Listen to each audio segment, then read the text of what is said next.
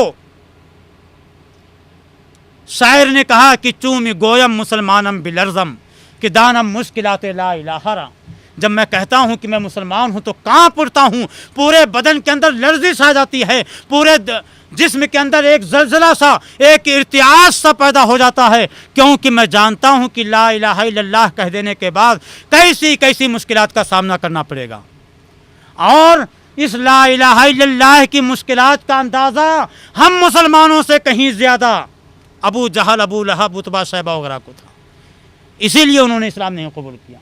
ہم خاندانی مسلمان، باپ دادے کے ورثے میں توحید مل گیا، دین مل گیا، شریعت مل گئی، اور اس عظیم نعمت کا کفران کرتے ہیں، اللہ کی ناشکری کرتے ہیں، اللہ کا غضب نازل ہوتا ہے۔ آج ہماری سوسائٹیوں پہ، ہمارے معاشروں پر، ہمارے سماج پہ، کہیں ہندوؤں کے ذریعے سے، کہیں دوسری قوموں کے ذریعے سے، اور آج ملک کے ملک تباہ و برباد ہو رہے ہیں، اور اللہ کی رحمت ہم سے دور ہے۔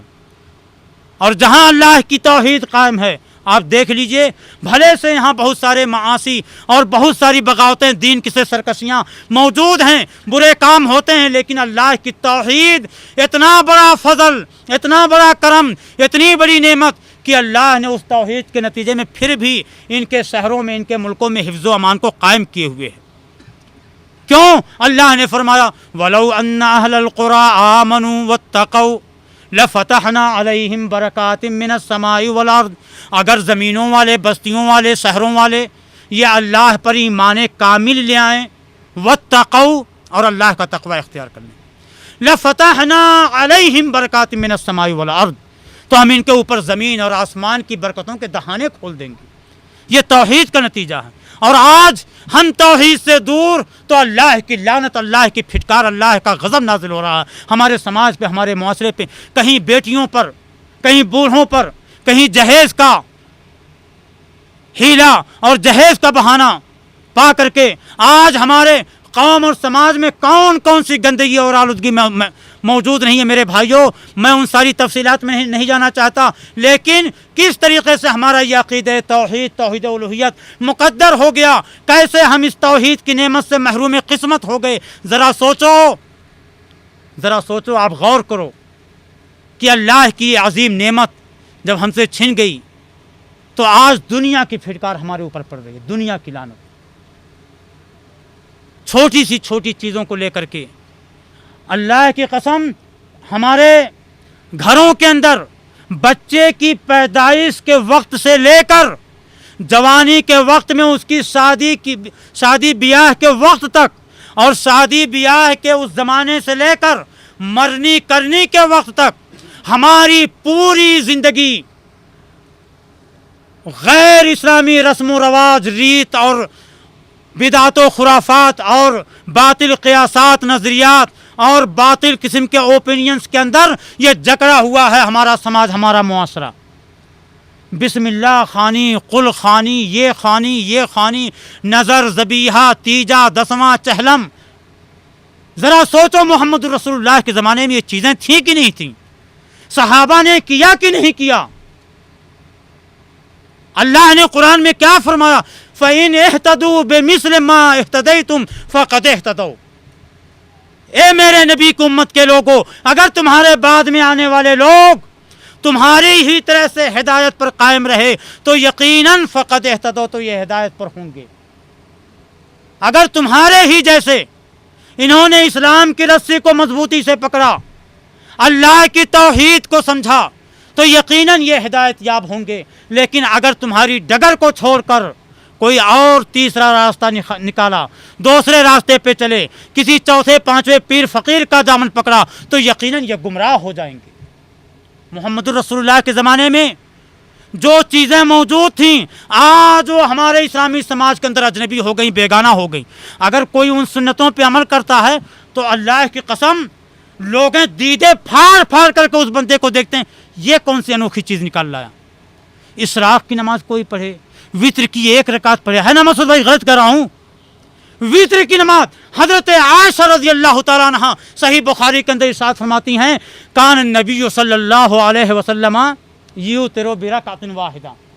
صحیح بخاری کی روایت، وتر کی نماز محمد رسول اللہ کہاں پڑھتے تھے؟ بسا اوقات اپنے گھر کے اندر، اپنے اندرون خانہ۔ اور اندرون خانہ میں رہنے والے لوگ، یہ اندرون خانہ میں رہنے والے شخص کی کیفیات کو، اس کے حالات کو زیادہ جانتے ہیں۔ عائشہ ام المومنین صدیقہ طیبہ طاہرہ کیا بیان فرماتی ہیں؟ کہتی ہیں کان النبی صلی اللہ علیہ وسلم یوتر برکعۃ واحدہ، کبھی کبھی 1 رکعت وتر کے ذریعے سے بھی آپ وتر پڑھا کرتے تھے۔ آج اگر آپ کسی اپنے انڈیا کی مسجد میں ساری مسجدوں کی بات نہیں کرتا، لیکن بہت ساری ایسی مسجدیں ہیں کہ اگر وہاں 1 وتر پڑھ لیجئے اور وہ آدمی جانتا ہو کہ یہ وتر کی نماز پڑھ رہا، اس کو حیرت ہوگی، انگشت بدنتا ہو جائے گا، محیر العقول چیز اس کو سمجھ میں، وہ سوچے گا یہ ہے کیا چیز، 1 رکعت کی کون سی نماز ہے۔ لیکن مسواک کرنا اتنی پیمائش کی ہونی چاہیے، اتنے بار کرنا، اگر اس سے 1 انچ لمبی یا چھوٹی ہو گئی تو کوڑھ کی بیماری لگ جائے گی، یہ ہو جائے گا۔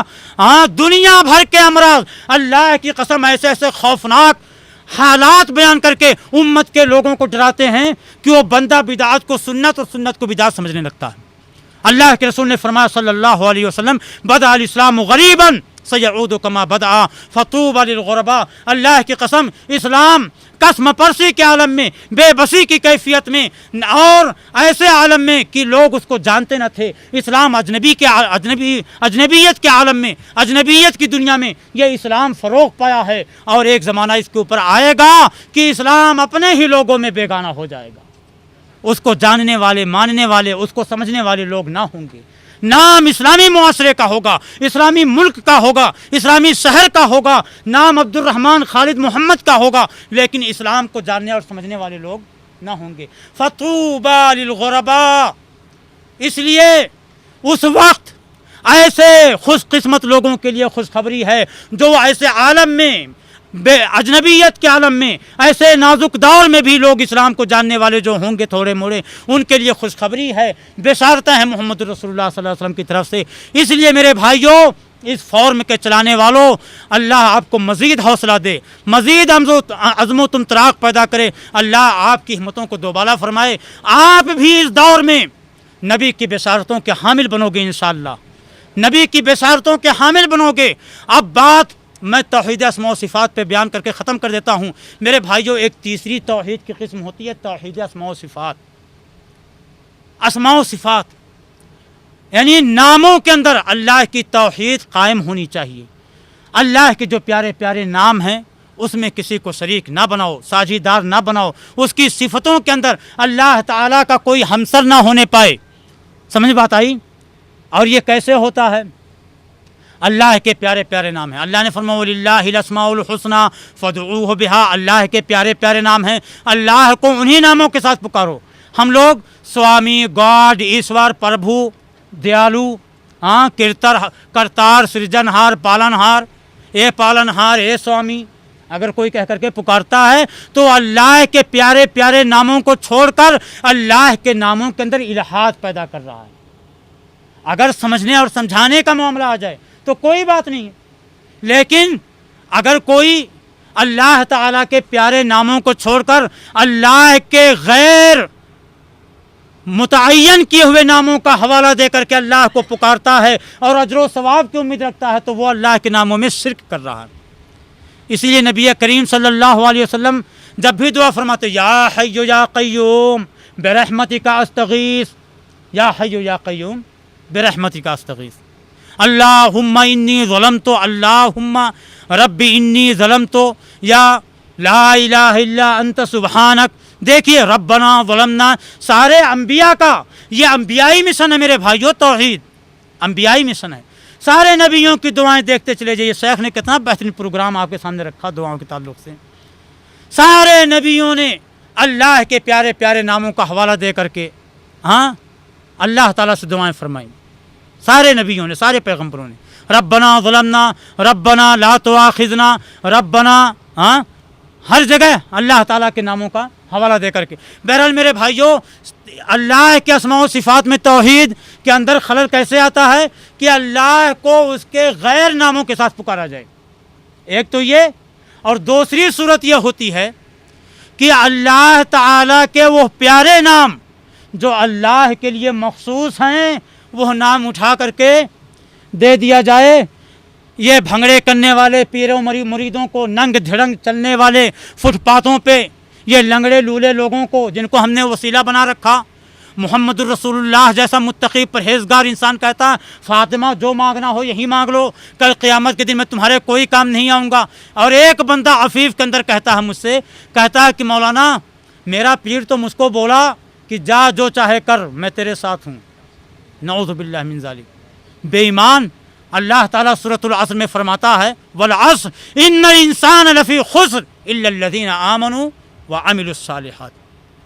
ارے وہ کمبخت اپنی عاقبت سنبھال لے تو بہتر, وہ تیری عاقبت اور تیری دنیا کیا بنائے گا. جو اس دنیا سے گزر جاتے ہیں اور بڑے بڑے حاذق اور طبیب حکیم, بڑے بڑے معالج جن کا علاج اور دوا دارو نہیں کر سکتے, روتے گاتے ان کے بچے ان کا کریا کرم کر دیتے ہیں, وہ ہماری کیا بگڑی بنا سکتے ہیں. جو 2 گز کفن کے محتاج ہوتے ہیں, جو تدفین کے لیے ہماری مٹیوں کے محتاج ہوتے ہیں, اور جن کی لاش ہماری آنکھوں کے سامنے موجود ہوتی ہے, لیکن ہم ان کو رکوع و سجدہ نہیں کر سکتے. نماز کی بہت ساری قسمیں موجود, ساری قسموں کے اندر نمازوں کے اندر سجدہ ہے, قومہ ہے, قعود ہے, تحیات ہے, تشہد ہے. بھلا نماز جنازہ ہی ایسی نماز کیوں ہے کہ اس میں رکوع اور سجدہ نہیں رکھا گیا؟ کہ بندے, جب بندے کی لاش تیرے سامنے موجود ہے, میت تیرے سامنے موجود ہے, جب اس لاش کے ہوتے ہوئے تو اس کو سجدہ نہیں کر سکتا, اس کو رکوع نہیں کر سکتا, تو 2-4 منٹوں 2-4 ساعتوں کے بعد قبر میں چلے جانے کے بعد تو اس کو کیسے سجدہ کرتا ہے؟ ابھی وہ تیرے سامنے ہے تو اس کے لیے اللہ سے بخشش کی دعائیں مانگتا ہے, اور اس کے چلے جانے کے بعد تو اسی کے سامنے اپنی جھولی پھیلاتا ہے. وہ تیرا محتاج ہے, تو زندہ ہے, تو ابھی مانگ سکتا ہے, تو کچھ کر سکتا ہے, کار خیر کر, صوم و صلاۃ کی پابندیاں کر. اب تو اس دنیا سے چلا گیا. اذا مات ابن آدم انقطع عملہ الا من ثلاث. جب آدم کی اولاد اس دنیا سے رخصت ہو جاتی ہے تو سارے کے سارے عمل کا سلسلہ یکسر ختم ہو جاتا ہے سوائے 3 کے. کیا؟ ولد صالح یدعو لہ. صالح اولاد چھوڑ کر کے گیا وہ بندہ, وہ اس کے لیے دعا کرے. محتاج ہوا کہ نہ ہوا؟ اپنی اولاد کی دعاؤں کا محتاج. علم ينتفع به, یا ایسا علم چھوڑ کر کے گیا, بڑے بڑے انسائکلوپیڈیاز لکھے, سیرت پہ, تاریخ پہ, اسلامیہ احکام پہ کتابیں لکھی, مصادر مراجع کی. بندے اللہ کی مخلوق اور ایک بہت بڑی جماعت اس سے فائدہ حاصل کر رہی ہے, اس کا ثواب, اس کا اجر اس بندے کو ملتا رہے گا. او صدقۃ جاریہ, یا صدقہ جاریہ چھوڑ کر کے گیا. یہ بڑی تفصیل طلب چیزیں انشاءاللہ اللہ توفیق دے گا, آپ یاد کریں گے تو انشاءاللہ بندہ حاضر ہوگا آپ کے سامنے, اور کسی دوسرے موقع پر یہ ساری باتیں آئیں گی. لیکن کہنے کا مقصد یہ ہے کہ وہ بندہ جو قبر میں چلا گیا, کچھ نہیں کر سکا, 40 من مٹی کے نیچے دبا ہوا ہے, آپ اس کے بارے میں ایسے عقیدے رکھتے ہو کہ یہ داتا گنج ہے, یہ خزانے دیتا ہے. مسعود بھائی یہ پیپر ہیں, دیکھیے میرے بھائیو, یہ شرک اور توحید, شرک اور توحید, ہماری شرکیہ پکار اور ہمارے قرآن کی پکار میں کتنا بڑا فرق ہے, تو رائے امتیاز ہے. یہ ہماری پکار بھر دو جھولی میری یا محمد, ہماری پکار شرکیہ پکار بھر دو جھولی میری یا محمد. اور قرآن کیا کہتا ہے, اے نبی آپ کہہ دیں کہ میں تمہارے نفع و نقصان کے بارے میں کچھ بھی اختیار نہیں کرتا, کچھ بھی اختیار نہیں رکھتا. اور ایک کہتا ہے شرکیہ پکارنے والا, یہ سب تمہارا کرم ہے آقا کی بات اب تک بنی ہوئی ہے, نعوذ باللہ. اور اللہ فرماتا ہے کہ اے نبی کہو ھذا من فضل ربی, یہ سب میرے رب کا فضل ہے. ایک پکارنے والا کہتا ہے کہ کچھ بھی مانگنا ہے در مصطفیٰ سے مانگو, اور اللہ کہتا ہے, قرآن چیخ چیخ کر کے آوازہ دے رہا ہے کہ تمہارے رب نے فرمایا مجھے پکارو میں تمہاری دعائیں قبول کروں گا. بہرحال یہ پرچے تقسیم کر دیجئے, بڑی تفصیل ہے اس میں. اور میرے بھائیوں آخر میں انجام کار کے طور پہ میں ایک پیغام آپ کو دے کر کے جانا چاہتا ہوں کہ دنیا کے اندر بولنے کے لیے, وعظ و نصیحت کے لیے بہت سارے ٹاپکس آپ کو ملیں گے, لیکن توحید جیسا حساس سلگتا ہوا موضوع آج اس زمانے کا سب سے بڑا موضوع, سب سے بڑا موضوع ہے. اور قابل صد مبارکباد ہیں ہمارے کریم اللہ بھائی, مسعود بھائی, اور ان سے جڑے ہوئے آپ تمام بھائی, آپ لوگ سب قابل صد مبارکباد ہو, دعاؤں کے مستحق ہو. اللہ آپ کے جذبات کے اندر اللہ اخلاص الہیت عطا فرمائے. میرے بھائیوں یہ پیغام دے کر کے جانا چاہتا ہوں یہاں سے کہ توحید یہ دنیا کا سب سے بڑا سلگتا ہوا موضوع, حساس موضوع, اس لیے کہ توحید یہ انبیائی مشن ہے, انبیائی مشن ہے. سارے نبیوں کی دعوتوں کا مرکز و محور کیا ہے, توحید, توحید. اور اس لیے دوسری وجہ, دوسری بات کہ توحید یہ ہماری تخلیق کا سب سے بڑا مقصد. اللہ نے فرمایا وما خلقت الجن والانس الا لیعبدون, ہم نے جنوں اور انسانوں کو اس لیے پیدا کیا تاکہ وہ میری ہی عبادت کریں, اور عبادت صرف اللہ کی ہو, یہی توحید ہے. تو سب سے پہلی چیز کہ یہ انبیائی مشن, اور دوسری چیز کہ یہ ہماری تخلیق کا مقصد ہے. اور دیکھو ایک اشارہ, لطیف اشارہ کر کے بات ختم کر رہا ہوں کہ میرے بھائیوں ہم سوچتے ہیں نماز بڑی مشکل ہے, نماز نہیں پڑھتے. کئی بھائیوں سے پوچھتا ہوں نماز کا اہتمام ہو رہا بھائی, کہتے ہیں مولانا 4 وقت کی پڑھ لیتا ہوں, فجر میں بڑی دقت ہوتی ہے, بڑی مزاحمت ہوتی ہے, نہیں پڑھ پاتا ہوں.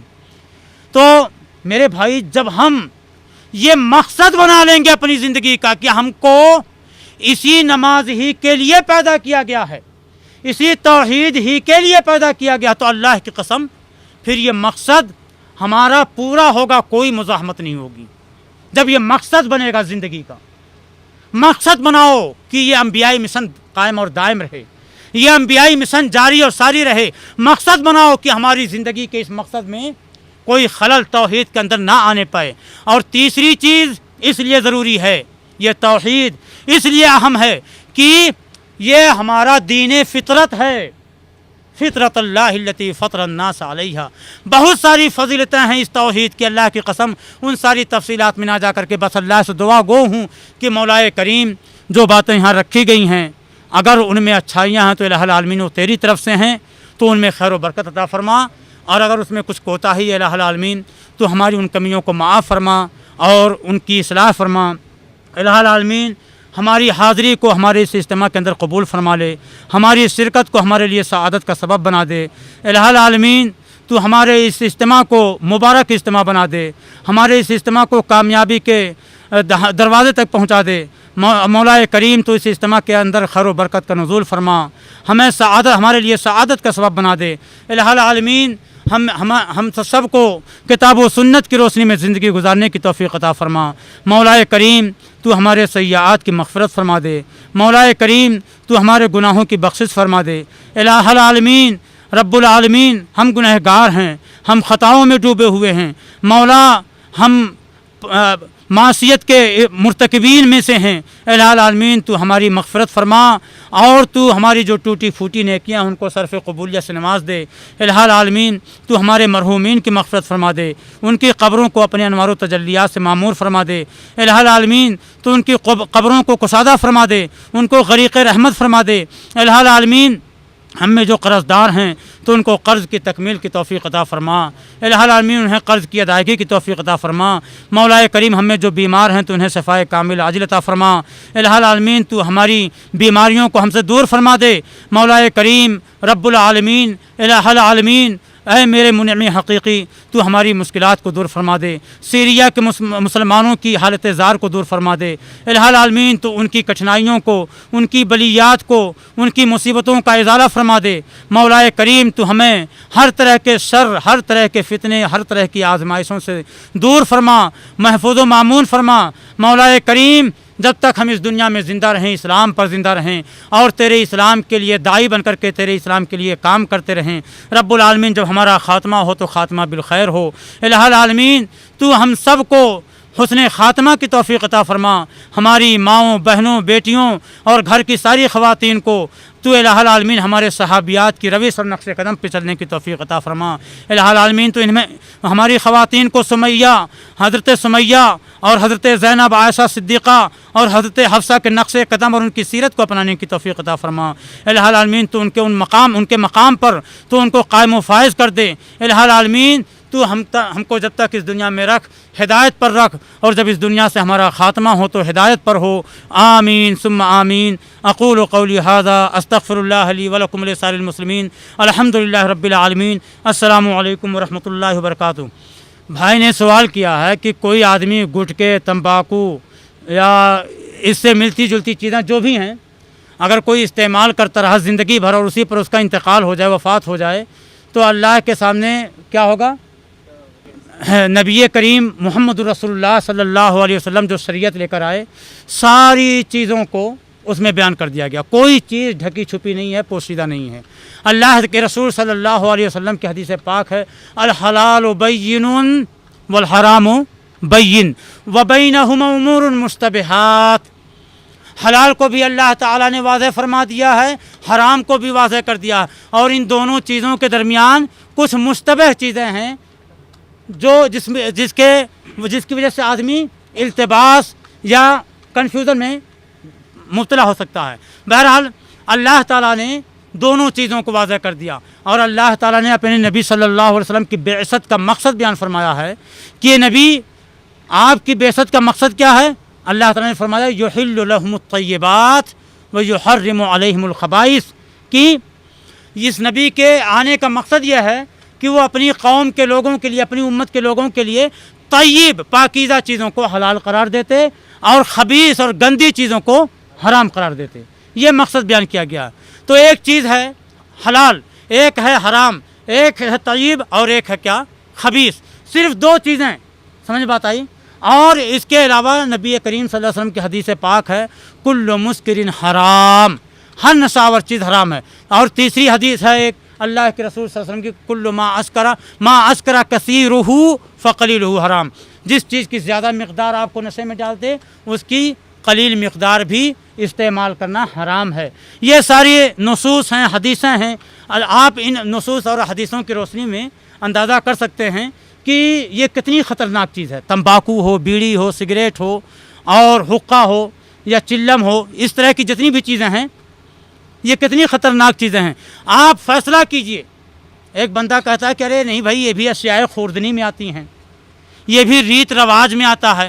جیسے سعودی عرب کے لوگوں کے لیے، عربوں کے لیے قہوہ ہے، ہم بنگلہ دیشیوں، انڈین لوگوں کے لیے کیا ہے؟ سگریٹ ہے اور تمباکو ہے یا حقہ ہے۔